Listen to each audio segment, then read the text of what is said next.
Hello, my name is Devon Spencer. I am here today to present to you my final project, Aggressive Patenting and Monopolies. So, we all know Nintendo, even if you're not familiar with gaming itself. Nintendo, one of the most beloved gaming companies in the entire world. Um, Unfortunately, they have been recently engaging in some aggressive patenting to try to have a monopolization over a certain aspect of the gaming market. Um, Now, before we go deeper into the monopolization that Nintendo is trying to do, let's first look at what a monopoly is and how it affects us as the consumer. Many people are familiar with the famous board game Monopoly. It's a game where you compete against your friends to dominate the market and be the only one left with property to your name. Monopoly, like the board game suggests, is when a single person or company is the only provider of a particular service. Companies that have monopolized a demographic face no competition and may be the sole seller of a particular product. This often leads to companies having a lower quality services and higher prices.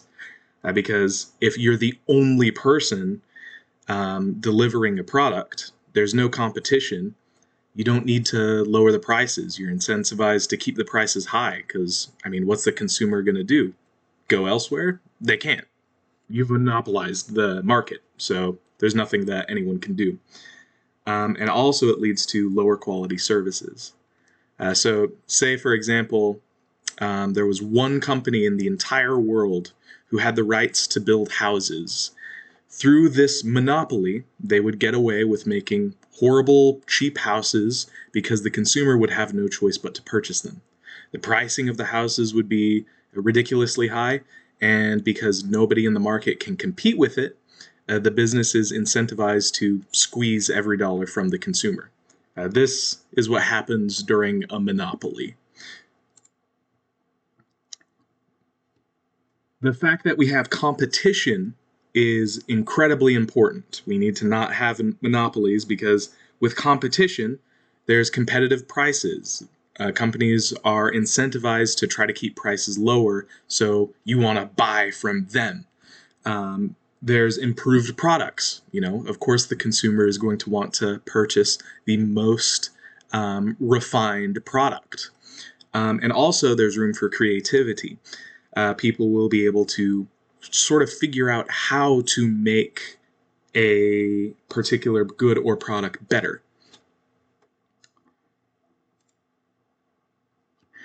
Now, one of the most profitable gaming franchises of all time would be Pokemon. It was conceived in 1996, and they've had a very strong lack of competition for a very long time. Pokemon, for those who are unfamiliar, is a game in which you run around capturing little monsters and using those monsters to battle other Pokemon trainers, basically. So you catch these cute little monsters and you make them fight. Not a lot of other gaming companies have even tried to tackle this formula at all, which has led to some fun games, but some stale games. Since Pokemon has had absolutely no competition, besides, of course, for some smaller things like Digimon and stuff like that. But lack of competition has led to them having the same core gameplay loop since 1996. Enter our new competitor, Pocket Pair, the developers of the hit game Pal World. Pal World, like Pokemon, involves running around catching monsters in round orbs and using them to battle each other. A lot of people look at Pal World and they say it's a ripoff. I mean, from first glance, that's just borderline, we have Pokemon at home. But It's not a ripoff because they've expanded on the Pokemon gameplay loop by removing turn-based combat, adding base building, dodging and rolling away from enemy attacks, guns, and base automation. So they've added a whole bunch of stuff to make it different, and they've expanded on the genre. So Nintendo finally has some competition in the market. This incentivizes them to change the formula and try new things. Pokemon even has borrowed mechanics from Palworld in their new game Pokemon Legends ZA, including dodge rolling and real-time fighting sequences. With Palworld's popularity, Nintendo has been forced to increase the quality of their product, and Nintendo's monopoly finally has some competition. Unfortunately, this healthy competition may be ending soon. In response to Pocket Pair's game, Nintendo has decided to try and protect their dominant market share through legal means. Nintendo has acquired a patent covering, quote, summoning a sub-character to automatically battle enemies in a virtual world, end quote. This patent not only affects Palworld, but hundreds of other games as well. U.S. patent number 12403-397 was granted in September 2025. Now Nintendo owns the right to the concept of throwing an item to summon a creature in a virtual world, which is absolutely ridiculous. This would shut down the creativity of other game studios by restricting the ability to, introduce core gameplay mechanics into their games. Now, summoning itself is part of something called the public domain. What is the public domain? The public domain is a category of intellectual property that everyone can use for free.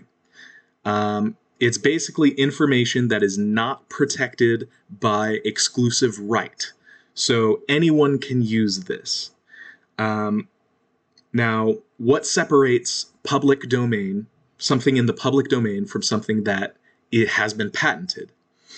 Well, everything will eventually go into the public domain because with age, it makes it so that we can expand on the ideas of our predecessors and continue with creativity.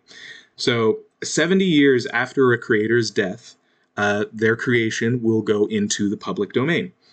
And anything that was made before 1923 is automatically part of the public domain because it's just the cutoff. So one example of something that has entered the public domain is Steamboat Willie. Steamboat Willie, a popular cartoon, Mickey Mouse. This version of Mickey Mouse is so old that anybody can now use it to profit. They can create anything using Steamboat Willie's likeness. Now, summoning, how that's relevant to summoning is something that has existed in the public domain for hundreds of years. Summoning creatures dates to back all the way to Greek gods, a lot of culture in Japan. There's so much media, ancient media, about summoning creatures. It's not something that anybody has created in the modern day. Therefore, it's not something that should be able to be patented. Having something like the public domain is why concepts like fictional concepts like vampires, werewolves, Greek gods, and thousands of other examples can be reproduced and expanded on by anybody. So this has a lot of people divided. Now, while summoning exists in the public domain, the patent still was able to go through, particularly because of the specification of throwing an orb to summon creatures, which is far too broad, in my personal opinion. But a lot of people are turning a blind eye to it just because of their love for the product. They love Pokemon. It's a good product. It's a fun product, of course. But that doesn't justify the monopolization of core gameplay mechanics. Of course, a lot of backlash has prompted the U.S. Patent Office to re-examine the terms of the patent. As of November 2025, the Trademark Office is currently reviewing the terms of the patent. The patent is not invalid yet, but many people are hoping that the verdict will be to overturn the decision. Now, there are several implications when it comes to this. Normalization of patenting things within the public domain. If this is to go through, then other companies could start doing the same thing, patenting things that are within the public domain with minor alterations just to make it so that only they are allowed to do that. This would result in a reduction of product quality, increased prices, and the end of creativity, which is a bold statement, but if I'm not allowed to expand on the ideas of another, that's the end of creativity. We must be allowed to expand on other people's ideas. We must be permitted to compete with one another. Healthy competition ensures progress and increase of quality over time. It ensures the consumer has options and the freedom to choose the services that they use. Nobody wants to live in a world where all services are run by a few mega corporations. Monopolies are unethical, anti-consumer, and destroy creativity. Thank you so much.